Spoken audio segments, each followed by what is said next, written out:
جو باغات تھے اور جو کھیتیاں سب برباد ہو گئی، اور وہاں سے لوگ جو ہے نقل مکانی کرنے پر مجبور ہو گئے۔ یہی یمن کے قبائل تھے جو جا کر شام اور عراق میں آباد ہوئے، یہی یمن کے دو قبیلے تھے جو مدینے میں آ کر آباد ہوئے، اوس اور خزرج، یہ یمن کے قبیلے تھے۔ تو اس بند کے ٹوٹنے کے بعد اگر خدا نہ خواستہ اگر ہمارا تربیلا ڈیم ٹوٹ جائے کیا ہوگا؟ پچھلے دنوں خبریں آئی ہیں اخبارات میں کہ ہندوستان میں غور ہو رہا ہے اس پر کہ تربیلا ڈیم کو اڑا دو۔ وہ سوچ رہے ہیں پاکستان کو ختم کرنے کی سبیل کیا ہو سکتی ہے، تو بڑی سمپل ہے اور بڑا آسان کام، بمبارڈمنٹ کر دینا جو ہے۔ ٹھیک ہے، ان کا جہاز آئیں، کچھ کو ہم گرا بھی لیں گے، کچھ تو آ کر جو ہے وہاں پر وہ اپنے بم جو ہے وہ ہدف کے اوپر گرا جائیں گے، کیا ہوگا؟ یوں سمجھیے کہ جو سونامی کا آیا تھا سیلاب، وہ سونامی کا سیلاب آئے گا بھارت پاکستان کے اوپر، اور ہر چیز تباہ و برباد ہو جائے۔ کم سے کم یوں سمجھیے کہ تقریباً 100 میل کی چوڑائی میں، اور بھی یہ سب جو ہے ریگستان بن جائے گا، ہر چیز ختم ہو جائے گی، خدا نہ خواستہ۔ تو بہرحال سد معارف کے بعد یہ صورتحال واقع ہوئی تھی۔ تو اس کے بعد سے یہ جو ہے یہ اللہ کا گھر یہ جو ہے گرا ہوا تھا، اس کی کوئی اب صرف یہ کہ قواعد رہ گئے تھے۔ قواعد کہتے ہیں جو بنیادیں ہوتی ہیں، وہ پھر اللہ تعالیٰ نے حضرت ابراہیم کو بتائیں کہ یہ ہیں وہ بنیادیں جن پر کہ وہ گھر ہوتا تھا۔ وَإِذْ يَرْفَعُ إِبْرَاهِيمُ الْقَوَاعِدَ مِنَ الْبَيْتِ وَإِسْمَاعِيلُ، ان بنیادوں پر حضرت ابراہیم اور اسماعیل نے مل کر دو معماران حرم نے یہ عمارت جو ہے دوبارہ تعمیر کی ہے۔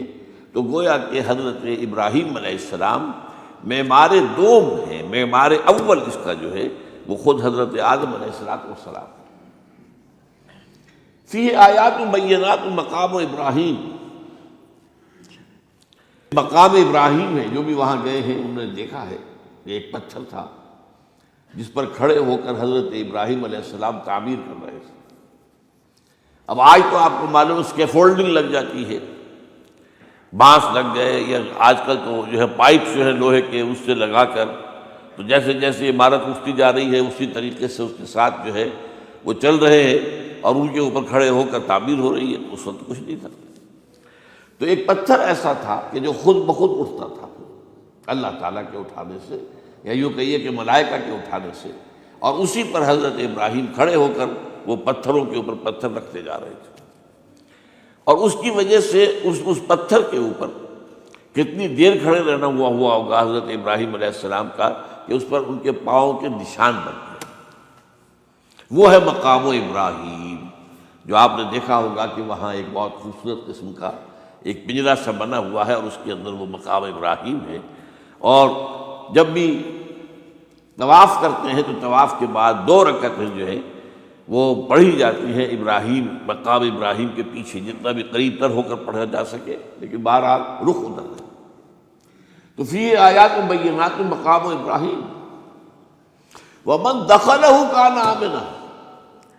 تو ایک تو یہ کہ وہ نشانیاں ہیں، وہ اللہ تعالیٰ جن لوگوں کی کہ دل کی آنکھ کھلی ہو، روحانی آنکھیں کھلی ہو، ان کو دکھاتا ہے، اور ایک وہ ہے کہ جو ہماری ان سامنے کی ظاہری آنکھوں کو بھی نظر آتی ہے۔ یہ نوٹ کر دیجئے کہ یہ مقام امن کا گہوارہ رہا۔ عرب میں لوٹ مار، قتل، غارت، قتل کے بدلے میں قتل، پھر قتل کے جواب میں قتل چلتا تھا۔ لیکن اس وقت بدترین دور میں بھی عربوں کا معاملہ یہ تھا کہ کوئی شخص فرض کیجئے کہ وہ کئی مہینے سے اپنے باپ کے قاتل کو ڈھونڈ رہا ہے تاکہ قصاص لے سکے، بدلہ لے سکے، اسے قتل کر سکے، اسے کہیں نظر نہیں آ رہا، اچانک حرم میں نظر آ جاتا ہے، وہاں وہ نقصان نہیں پہنچائے گا اسے۔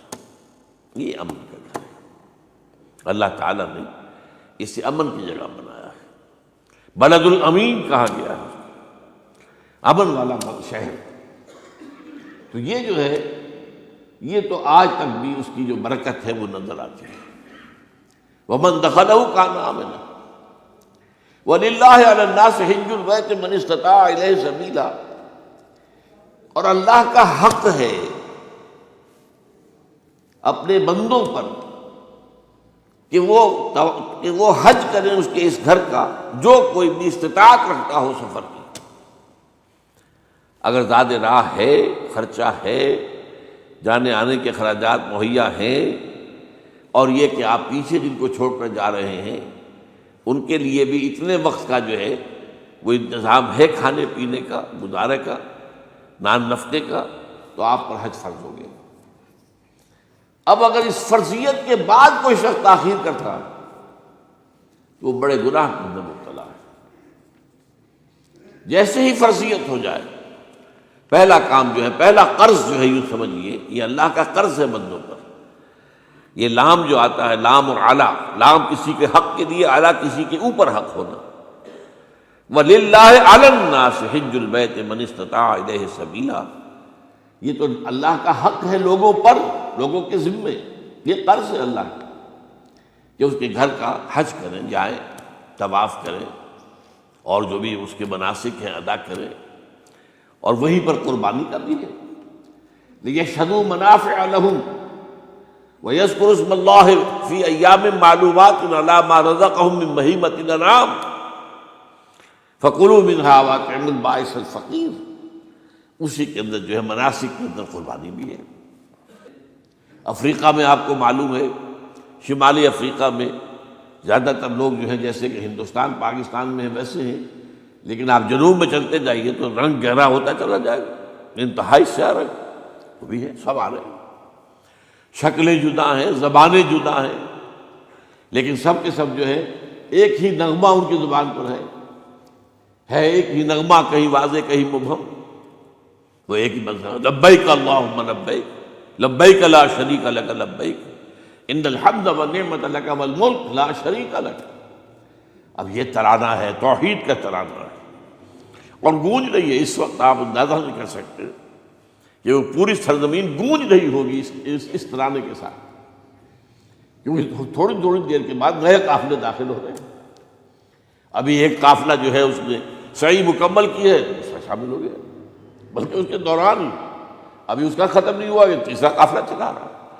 وہ تو یہاں تو ظاہر بات ہے کہ میں نے چونکہ ایک نقشہ اپنی نگاہوں سے دیکھا ہے مدینہ منورہ سے اور مکہ مکرمہ جاتے ہوئے رات کے وقت، کہ کہیں جو ہے وہ روشنیوں کی وہ قطار ٹوٹتی ہی نہیں تھی، مسلسل معلوم ہوتا ہے کہ سڑک کے اوپر گاڑی ہے، مسلسل، کہیں اس کے اندر وقفہ ہی نہیں۔